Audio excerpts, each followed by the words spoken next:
Bienvenidos a Fabricantes de Miseria, un podcast de opinión y comentario político de Guatemala. No somos analistas ni expertos, solo somos una voz promedio pensando en recio. Bienvenidos al episodio número 21 de Fabricantes de Miseria. Con ustedes estamos los mismos de siempre. Daniel, desde Washington DC, ¿cómo estás? ¿Qué onda? Bien aquí, emocionado por el nuevo reveal del PlayStation 5. Aunque va a salir en 6 meses igual, pero me emocioné. Te equivocaste, podcast, Daniel, te equivocaste. Y su servidor Lito desde Guatemala, les traemos un nuevo episodio de Fabricantes de Miseria. Hoy vamos a hablar de diferentes temas, pero antes siempre les recuerdo que nos pueden escuchar en todas las plataformas de audio principales, tales como Stitcher, iTunes, Spotify, SoundCloud. En todas nos encuentran como Fabricantes de Miseria. Ahí están nuestros 21 episodios. También tenemos canal de YouTube. En todos, por favor, dennos like, dennos follow. Por favor, retuiteenos, coméntenos qué pensaron de lo que hablamos en el programa y de qué les gustaría que habláramos, ¿verdad? También pues les recuerdo que estamos en redes sociales como Fabricantes de Miseria, tanto en Instagram como en Facebook. Y en Twitter como FabriPod, ¿verdad? Ahí, por favor, les encargo su seguimiento, ¿verdad? Pero bueno, hoy vamos a hablar un poquito, la vez pasada hablamos un poquito de Estados Unidos, de la lamentable muerte, asesinato de George Floyd. Y tocamos un poco el tema del racismo y pues hoy creo que tenemos una situación que amerita hablar de un tema parecido, pero ya enfocado en Guatemala. Lamentablemente, hace unos días fue el asesinato de Domingo Ochoc. Domingo Ochoc era un sacerdote maya y un especialista en medicina natural, en plantas naturales medicinales. Lamentablemente fue asesinado y está un video que documenta parte de la forma en que lo asesinaron, ¿verdad? Fue quemado vivo. Es realmente un acto atroz, violento, condenable. Y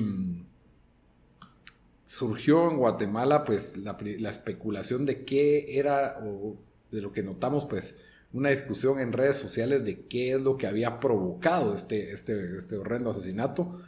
Entre la principal especulación, tanto diarios como Nómada y algunos otros artículos inmediatamente saltaron a la conclusión de que este acto había sido motivado por racismo y por fanatismo religioso de un grupo cristiano evangélico o católico, pero cristiano al final del día.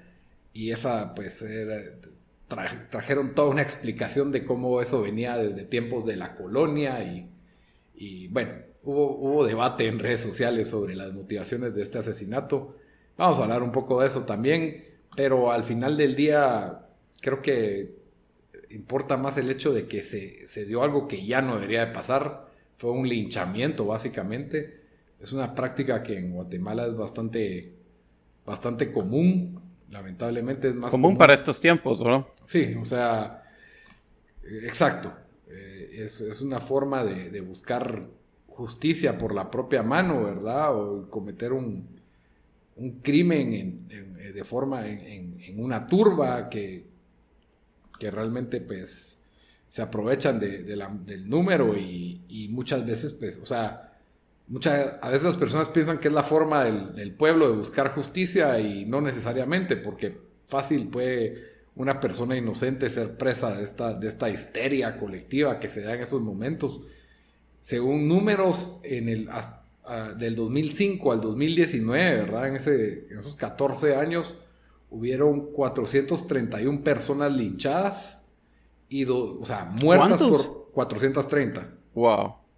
Y 2.366 que fueron vapuleadas y no murieron. O sea, muertos 430, pero que hubieron linchamientos donde pararon heridos 2.300, ¿verdad? O sea, estamos hablando de casi 3.000 en un transcurso de 14 años, ¿verdad? O sea, es bastante. Es algo más común de lo que nos imaginamos.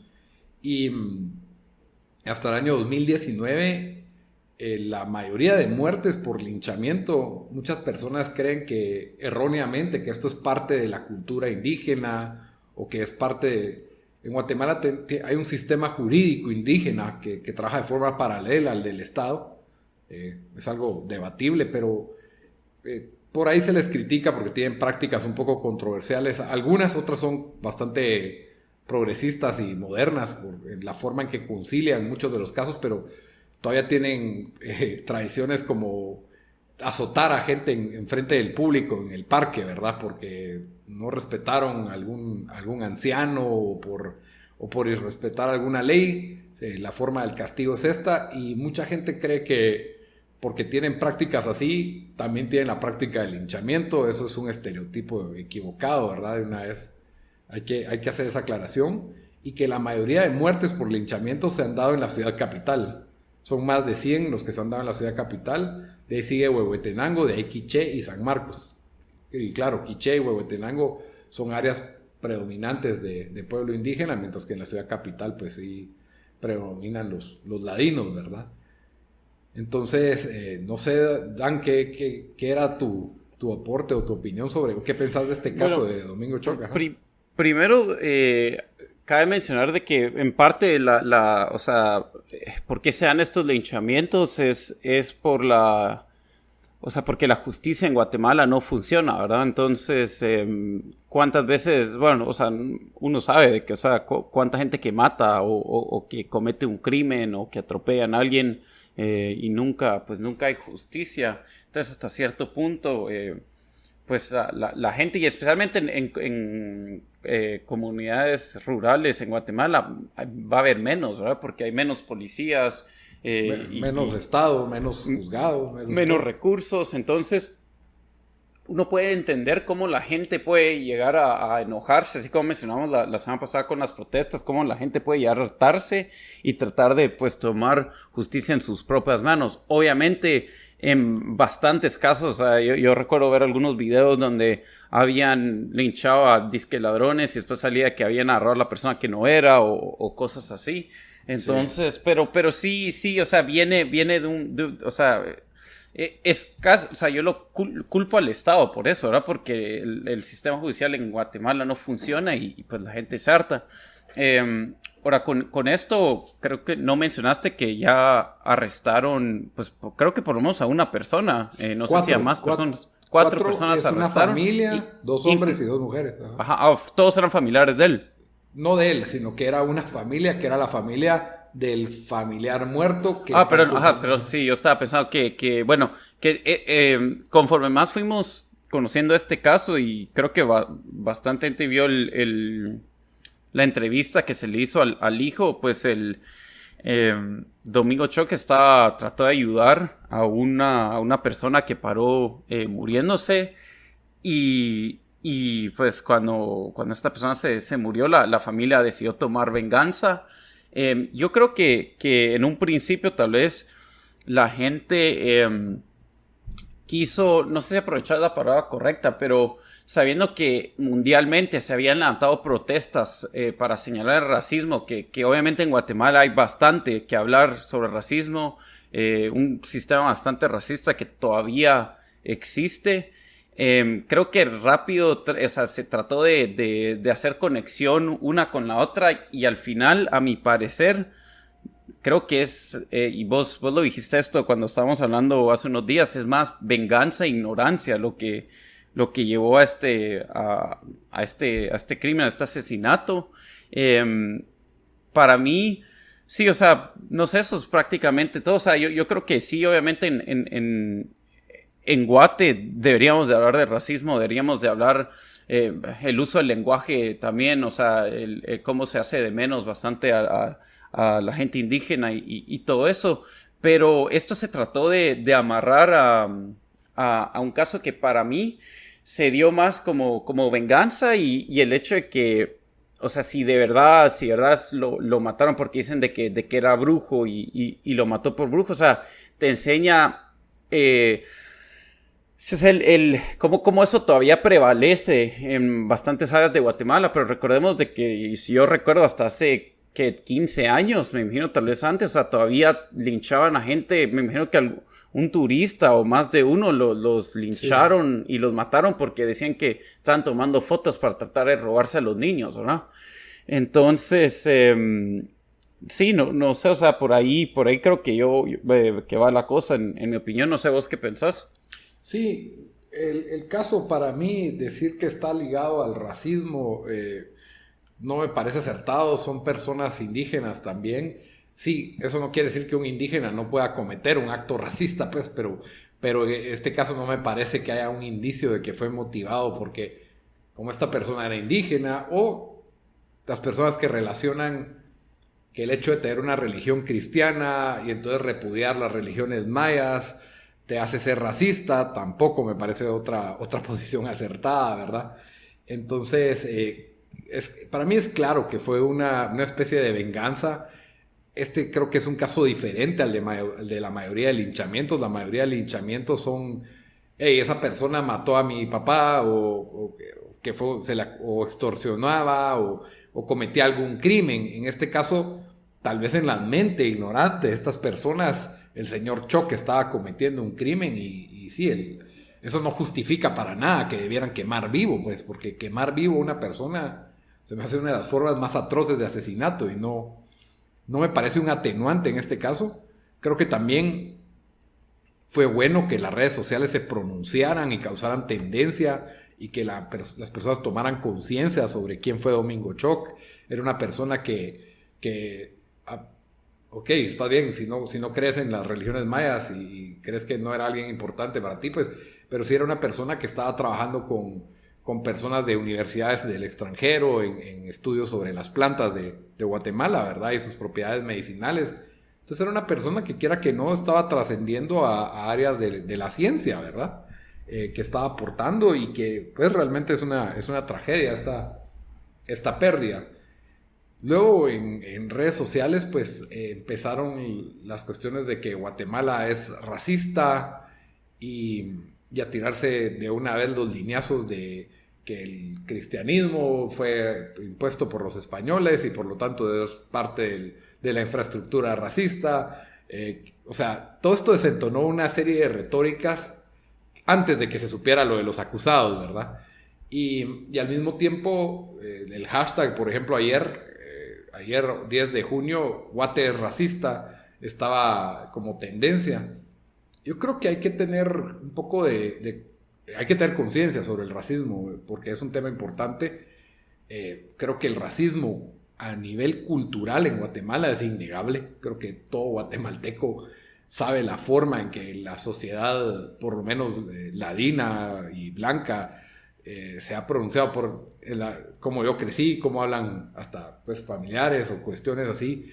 Más de alguna vez dijeron cosas, y uno mismo, con connotaciones racistas o pensamientos racistas, pues de que relacionan estereotipos, chistes con estereotipos racistas también.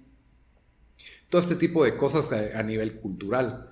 Ahora, hablar de que Guatemala en sí es racista a un nivel sistemático, que es otra palabra que está de moda, el racismo sistemático, creo que conlleva una serie de... Hay que llegar a esa conclusión. Yo no estoy diciendo que Guatemala no sea racista sistemáticamente, tampoco estoy diciendo que lo es, porque creo que hay que hacer verdaderos estudios que prueben esa premisa, ¿verdad? Antes se entendía como racismo sistemático un estado que tenía leyes expresas donde, o sea, o políticas que de una vez atentaban contra una etnia en específico, ¿verdad? Sí, yo creo que incluso cuando la gente hace ese tipo de comparaciones lo hace pensando en cómo se trató a los negros en Estados Unidos, que o sea, obviamente fue diferente. O sea, no hablo 300 años antes, pero, o sea, en los 1950s, sí. O sea, los negritos en bastantes estados del sur tenían que usar baños diferentes. Obviamente los colegios estaban segregados, se tenían que sentar en la parte de atrás del bus o estar parada. Entonces, y ahí sí que pues no había de dónde en el sentido... O sea, si eras medio negro, un cuarto negro, o sea, ahí te ibas. Yo creo que en Guatemala... No podías casarte con una mujer blanca, tampoco. Sí, ¿no? O sea todo ese tipo de cosas. Y pues hacían leyes específicamente para que la gente no... Pues, para que negritos no pudieran votar. Y, o sea, hasta se peleó una guerra civil prácticamente por eso, ¿verdad? O sea, por la esclavitud.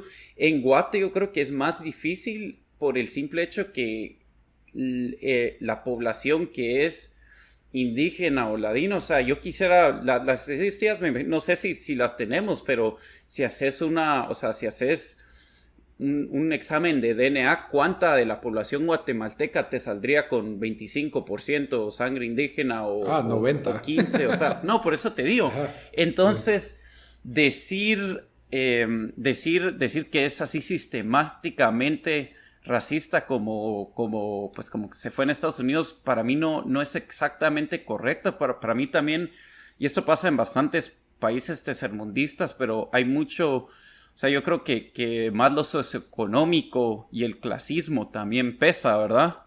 Sí. Pero sí, obviamente sí hay un elemento ahí, yo creo, donde pues y obviamente en las partes del país con mayor población indígena siempre se les echó de menos, pero creo que si no estaría correcto compararlo o sea, es un caso totalmente diferente para estar comparándolo con lo que pasa con los estados pues para la gente negra. Otra cosa es aquí, en los estados también, digamos, todo lo que ha pasado con los policías.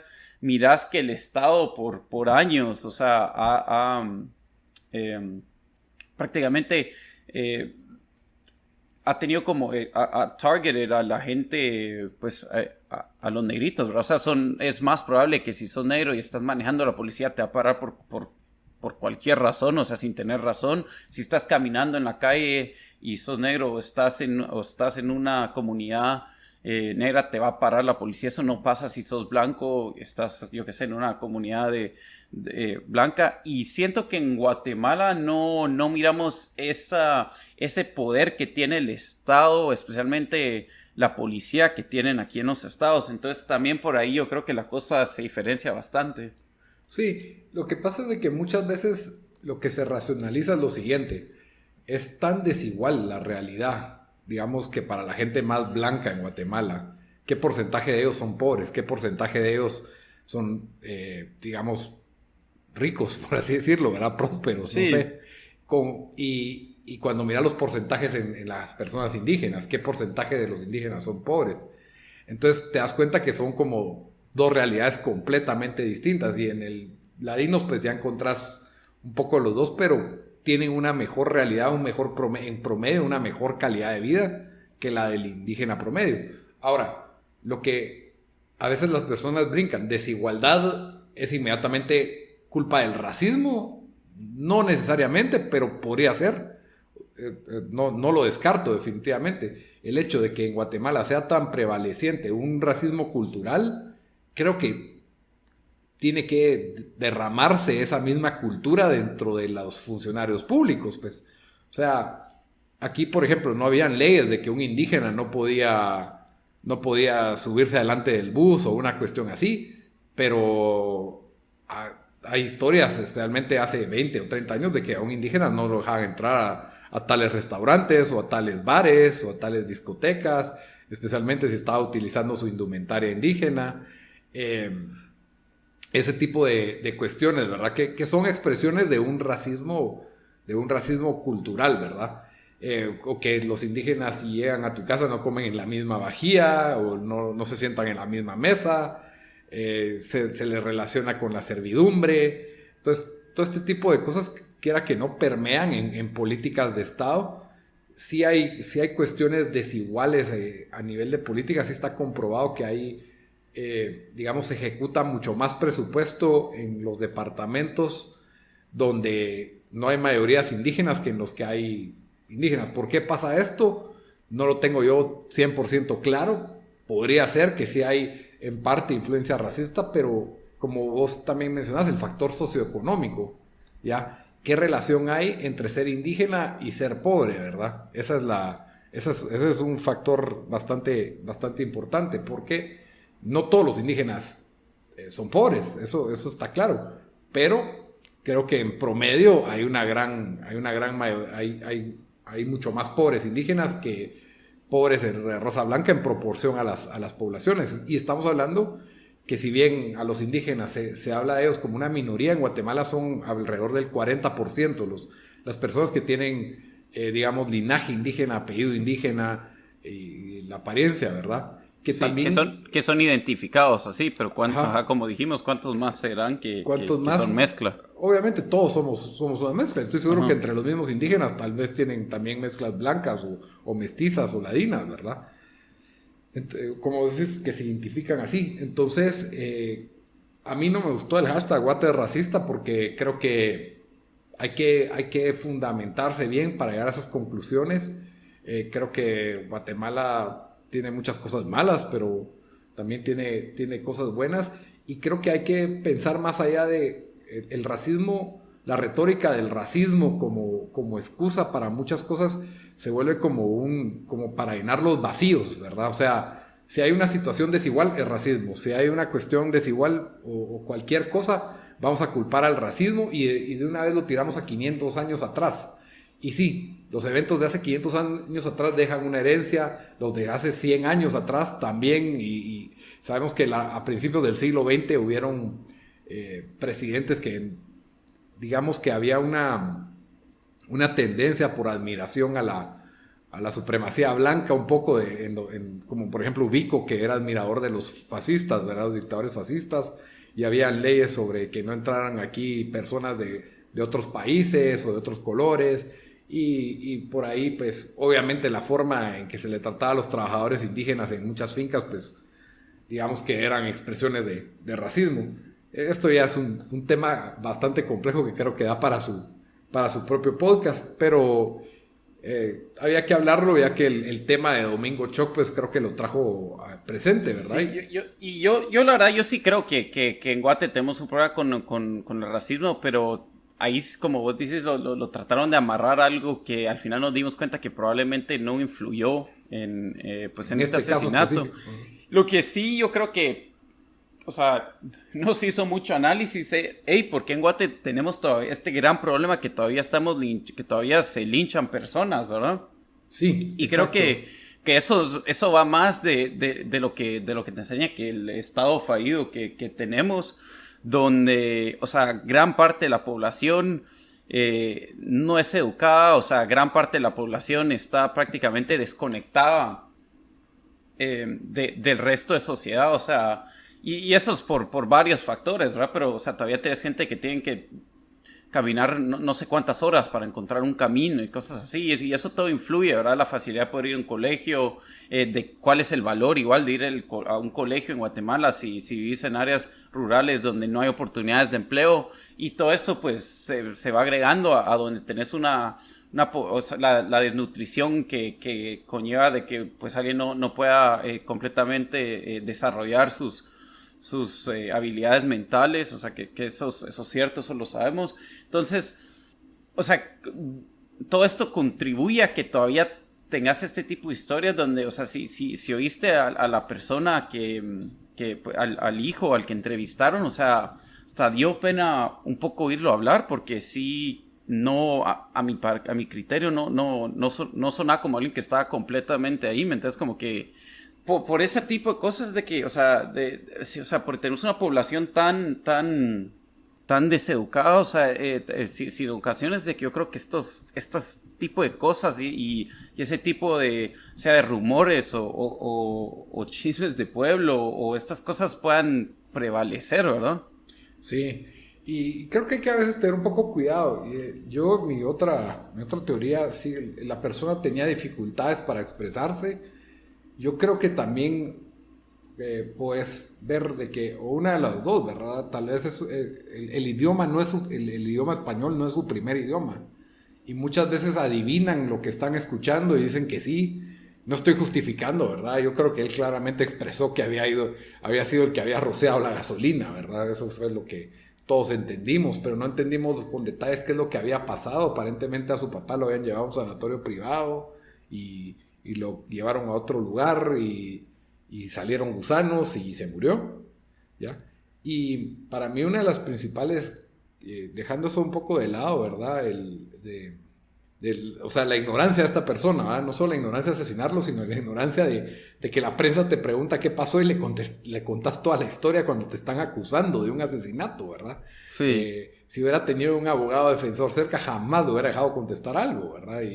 Y eso es un poco triste eso, pero Otra cuestión que me parece influyente en la cuestión de los linchamientos es la presencia policial, ¿verdad? En Guatemala tenemos alrededor de 30,000 policías, ¿ya? 30,000 policías para un país de 17 millones. Estamos hablando que es un policía por cada 570 habitantes. Mientras que en Costa Rica estamos hablando de que tienen un policía por cada 330, ¿ya? Y eso es el promedio, o sea, sí. Sabemos que hay áreas en Guatemala con no sé, con ¿qué? 50,000 habitantes y un par de policías. Sí, exacto. O sea, yo tuve la oportunidad de vivir un tiempo en un municipio de Guatemala que se llama Playa Grande, Ixcán, y tiene ¿cuántos habitantes? Miremos cuántos ¿En qué habitantes. departamento?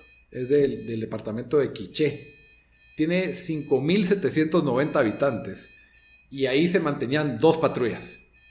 Dos patrullas, alrededor de 10 policías para esas 2 patrullas, ¿verdad? O sea, 10 policías para cuidarse.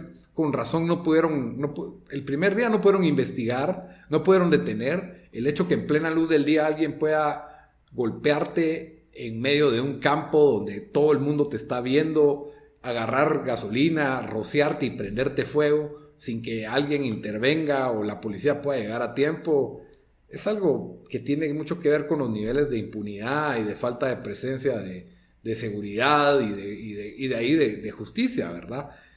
Yo creo que estas personas actuaron no tanto pensando que se podían salir con la suya, sino pensando en el hecho en que no, en una ira o cegada, ¿verdad? Cegados por el enojo de lo que les había pasado a su papá, pero nunca tuvieron un miedo de ser detenidos, de ser arrestados, sino que hicieron esto a plena luz del día donde los pudieron filmar, pues.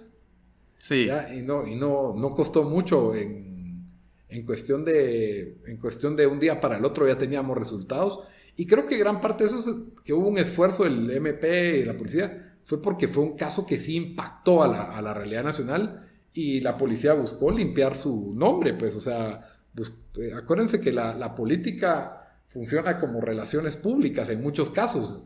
Ojalá funcionara más, pero en muchos casos sí hay el hecho de hacer una presión ciudadana, de tomar conciencia sobre lo que está pasando, ayuda a que el Estado se motive y actúe, ¿verdad? Entonces creo que eso fue lo positivo que deja esto, ¿verdad? Ya las personas están, ¿cómo se llama?, listas para ser procesadas y juzgadas.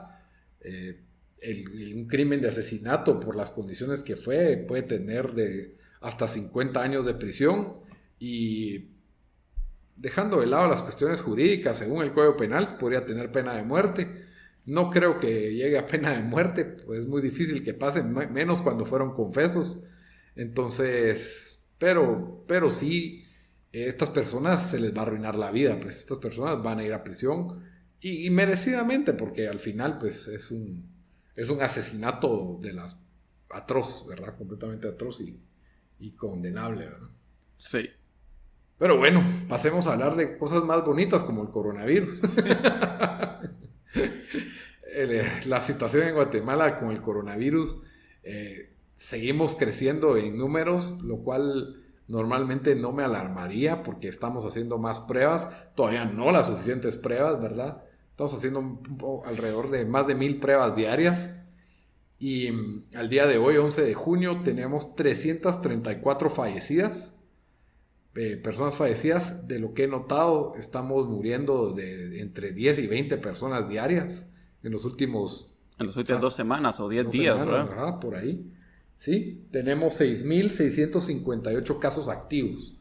Ya. De seguro tenemos más, pero detectados, ¿verdad? Activos detectados tenemos 6,658 y tenemos 1,567 recuperados, ¿verdad? La problemática en Guatemala no es el ritmo con el que está creciendo el coronavirus. Lo preocupante es la poca capacidad hospitalaria que tenemos, ¿verdad? Teníamos un sistema de salud ya colapsado, se pusieron estos hospitales temporales para aliviar un poco la situación, pero ya se llenaron y por lo tanto pues ya están hicieron espacio, sacrificando. Bueno, prometieron más camas, ¿verdad? Más, o sea, lo que prometieron con los hospitales temporales que sabíamos que íbamos a necesitar. O sea, en Guatemala ya antes del coronavirus había un problema con que pues, la atención médica aparte, o sea, solo no da abasto y pues obviamente los hospitales generales, especialmente en cosa de recursos, o sea, dejaban mucho que desear. Incluso el IGS, que pues uno pensaría que tiene pues, o sea, que sabemos que tiene más presupuesto y que pues ahí también tienen problemas. Lo que nos dice, y ya lo venimos hablando, es de que ¿qué se hizo con la ampliación del presupuesto?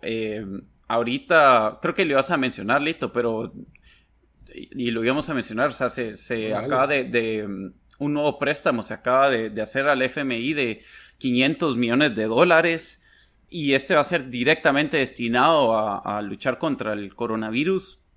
Nos queda, o sea, alguien tiene confianza alguna en el gobierno que esto se va a gastar bien. Si todavía hasta esta semana, creo que hace unos días despidieron gente del Hospital Parque de la Industria. No sé si a última hora les pagaron a los doctores, porque parece que el gobierno decía que sí se les pagó y ellos decían que no. Sí, no se les había pagado a todos. Tuvieron que mandar empleados de SAT y empleados de la Contraloría para que sus contratos ya quedaran en orden y sus cuestiones que tenían pendientes con SAT pudieran arreglarse porque aparentemente habían como que problemas con su documentación. Cuestiones burocráticas, estúpidamente burocráticas, malas excusas también para tener una persona trabajando por 60 días sin pago, ¿verdad? Sí, o sea, y lo chistoso es de que pensarías que los primeros 20 días la burocracia tal vez no te dejaría pagar, pero ya 60 días, o sea, yo creo que ya, no sé, nos hemos hecho esa pregunta, ¿será que es, o sea, que de verdad la burocracia es tan grande y tan inoperante que es de verdad difícil tratar de mover algo? ¿Será que solo los gobernantes que tenemos son inútiles? No sé cuáles más, pero obviamente los dos influyen.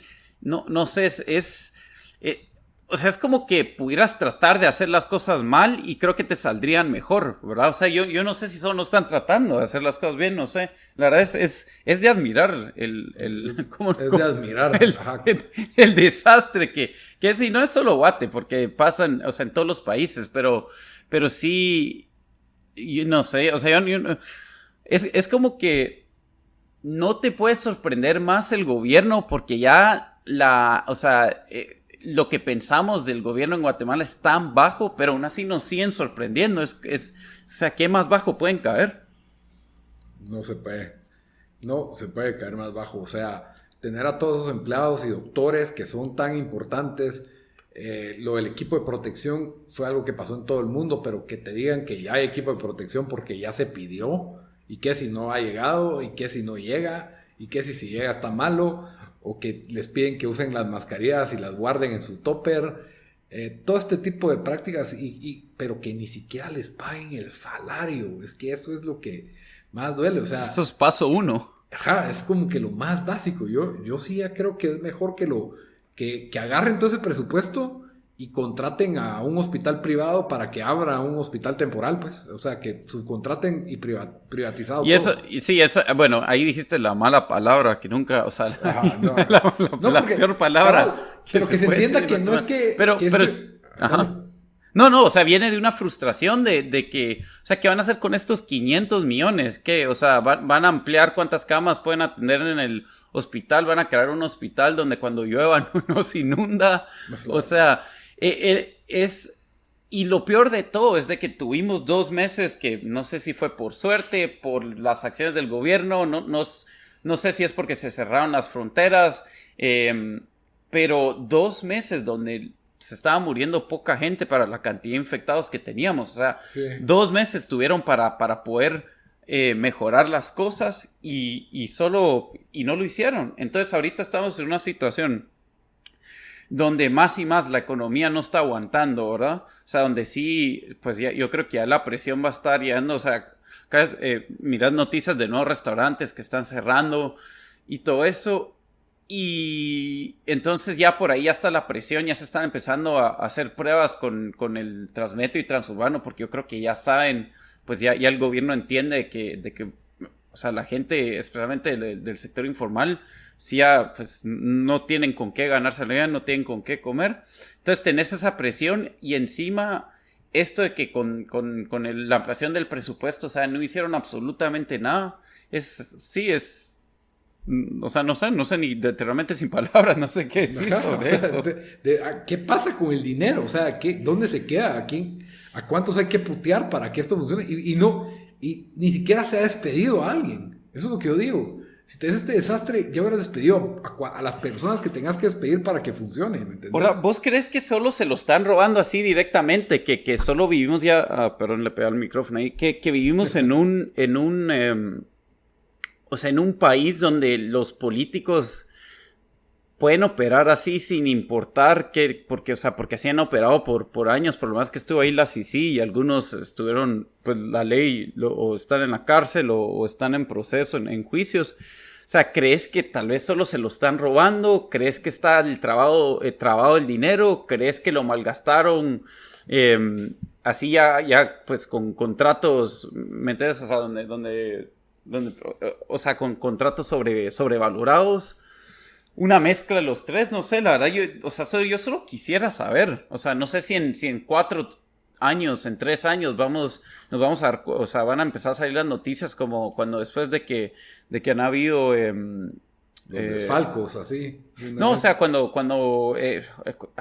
se me olvidó, ¿cuál fue el huracán que salió, que pasó por Guate hace como 12... Mitch.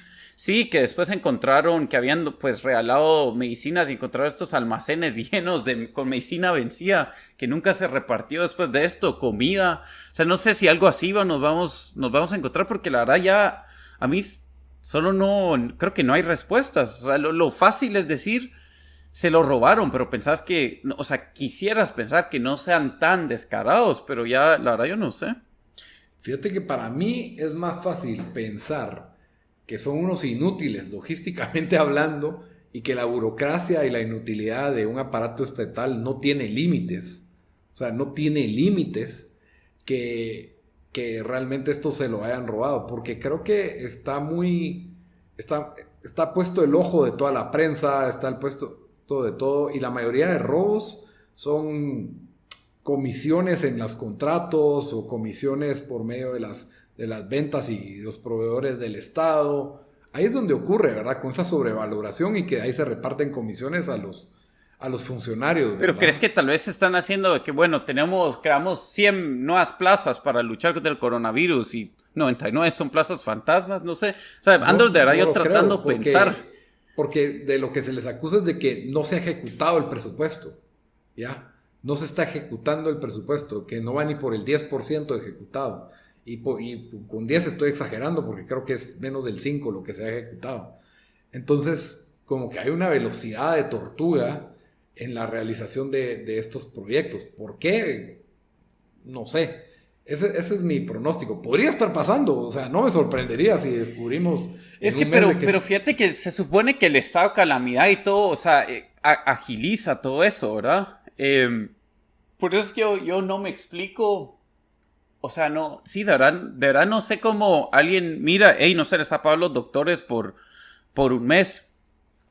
Es como que, hey, solo arréglenlo, o sea, ¿me entendés? Hagan lo que tienen que hacer, pero arréglenlo, o sea, no sé, la verdad no entiendo, cabeza, pero la cosa es de que estamos en una situación, y lo dije el podcast pasado, hace 2 semanas, donde ahí sí que sálvense quien pueda, está Guate ahorita, ¿verdad? Porque... ya los hospitales están topados, varios hospitales creo que han dicho que ya no pueden atender más. Incluso vos hoy pasaste una noticia de que hasta los hospitales privados ya dijeron de que pues no pueden atender más pacientes con coronavirus. Que un anticipo de 50,000 en uno.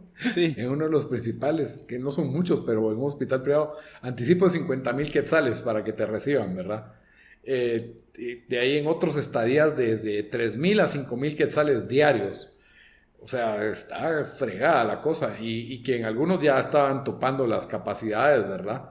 Porque, quiera que no, tenés que tener espacio para lo del día a día, ¿verdad? La gente no puede dejar de tomar su quimioterapia, radioterapia, una úlcera, una apendicitis, partos, cesáreas. todo esto continúa, pues, o sea, la vida normal también continúa, no se puede detener, ¿verdad? Si no, también se van a la quiebra los hospitales, pues. Sí. Ay, no. Entonces es ¿cómo se llama? Es bastante complicado la situación, se está agravando y por ahí está el miedo de que vaya a cerrar todo para detener este flujo, pero Que igual no, o sea, no... no ha servido. El Salvador está completamente cerrado y tienen en proporción igual... No, pero lo que te digo, que lo van a cerrar por 2 semanas y ¿qué van a hacer para esas 2 semanas? Sí, Gastar cabal. 2% más del presupuesto. Cabal, esperar que se curen 10 cuates al día, una cosa así. No estamos disminuyendo. Y también lo que sí está bastante bajo es la capacidad de recuperados, ¿ya? Sí. Y eso la verdad creo que ha pasado en todo el mundo, la verdad, que sí es una pues enfermedad que como que tarda en recuperar y no sé, pues hace unas semanas habíamos oído de que se necesitaban múltiples pruebas que salieran negativas para que dejaran salir a la gente del hospital del Parque de la Industria, aunque ya estaban algunos, o sea, ya se sentían bien físicamente. No, esperaría que eso no está pasando, porque ya a estas alturas debería estar pues, reservados solo para la gente que ahora necesita hospitalización, pero sí, no sé, o sea... o sea, el presidente tiene diario su conferencia y yo siento que igual no hay transparencia, o sea, no. Ya no sé. La gran transparencia es, hey, hoy salieron 300 con prueba, 300 salieron positivo y murieron X cantidad de personas. O sea, eso es la gran, el flujo de información y la transparencia de este gobierno. Sí, y se le está presionando, pero no hay respuestas ¿Sí claras. ¿Sí crees que se le está presionando? Porque yo siento que solo no miro que haya presión. Sí, la prensa está haciendo presión con esto y de ahí pues, o sea, no hay una manifestación, porque aquí sí pensamos que si hacemos una manifestación nos podemos contagiar. Sí. Entonces, incluso tuvimos una manifestación para abrir hace, no sé, 3 semanas ya. En carros. En carros y fue bastante criticada. Es difícil ahora ver cómo va a proceder, qué esperanza tenemos, ¿verdad? Hoy, o sea, otra expansión del presupuesto, ¿para qué? ¿Para qué? O sea, no sirve. No importa cuánto dinero le eche del Estado de Guatemala, no sirve. Entonces ya, yo creo que todos tenemos una frustración interna con esta... Que por cierto, cuestión. Para todo esto, el gobierno de Guatemala todavía no han bajado el presupuesto en otras áreas. Salarios no han disminuido. O sea, yo he visto en varios países, en varios estados, en Estados Unidos, o sea, han hecho una reducción de 10% a todos los salarios, o tal vez a los que más ganan. Y miras que el Estado en Guatemala solo ampliación, ni lo gastan, o sea, ni lo malgastan, o no sé qué pasa, pero ellos tranquilos, trabajando desde casa, ganando lo mismo. Sí, algunos ni trabajando, porque no puedes tener un juzgado abierto desde casa y sigue cerrado el juzgado, ¿verdad? Pero pero todos están recibiendo dinero de eso. Enterito y con bonificaciones, no, olvídate. Eso nunca va a bajar. Entonces sí, no tenemos noticias muy alentadoras. Ya va a empezar las ligas europeas. Sí. No sé qué decirles. Pan y circo. Abracen a sus familiares. No, porque tampoco se puede ver. Sí, no hay mucha motivación con todo esto. Hay que presionar al gobierno a que ejecute el presupuesto. Hay diputados que va a citar a los ministros ya ni llegan, porque creo que les da igual ya, o sea, se les presionó, te dicen, sí, mañana lo arreglamos y no se arregla, entonces... Sí. Pero bueno, yo creo que con eso... Con esa nota tan... Con esa nota tan optimista terminamos el episodio número 21, pero siempre... pues casi siempre, antes de terminar, les damos una recomendación de algo que ver, leer para la semana. No sé, Dan, ¿qué recomendás para esta semana? Pues yo les voy a recomendar algo que por el nombre sonaría que es igual de depresivo, de deprimente que la situación que pasamos, pero la verdad no es, y es uno de los mejores shows en Netflix. Este mes sale la tercera temporada, la serie se llama Dark, es una serie alemana en Netflix, pero si a la gente no le gusta tener que leer subtítulos de otros idiomas, ya sabemos que para los fans de anime, dub versus subs es un gran dilema. Lo pueden oír en español o en inglés o en otro idioma, aunque se oye horrible. Yo traté de oír un episodio así y no funciona. Pero se trata de...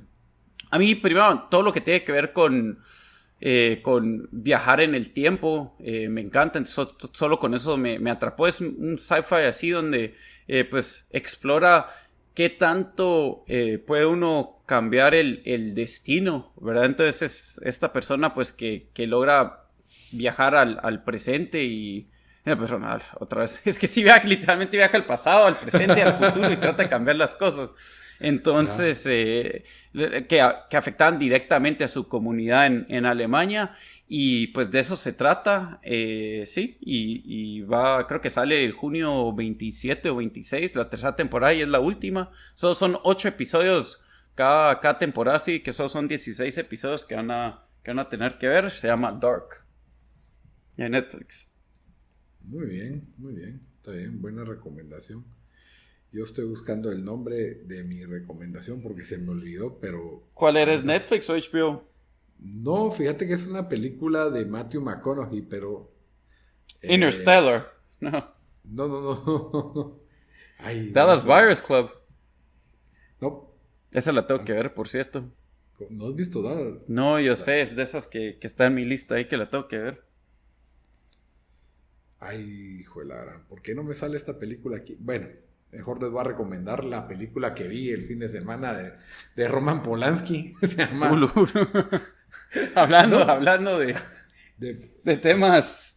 Googleen qué pasó con Roman Polanski. Yo no voy a hablar de qué hizo Roman Polanski. ¿Quién soy yo? Bueno, él es confeso, pero en fin. La película es muy buena. La película se llama Yo Acuso. En francés, Je Accuse. Es una historia de la vida real. Es todo un elenco francés. Es en francés la película. La pueden ver doblada si quieren, ¿verdad?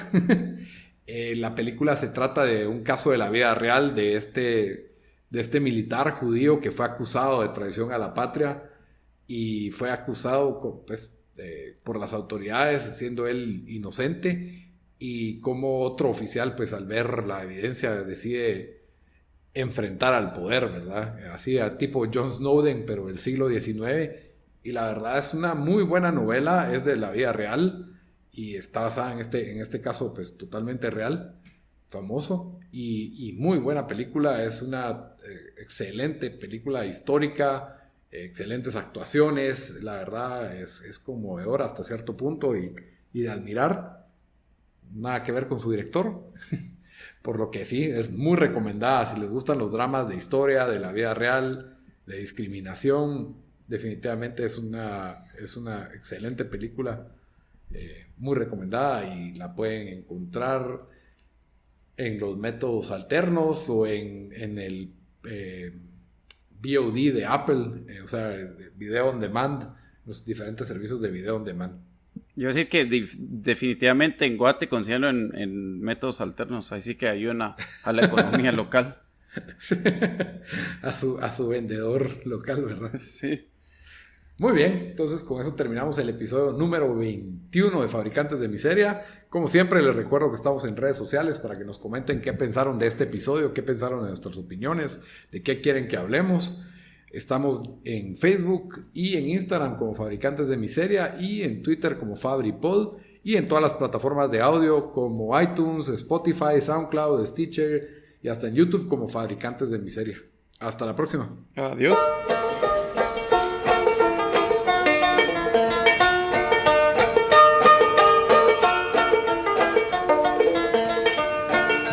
Which side are you on, boys? Which side are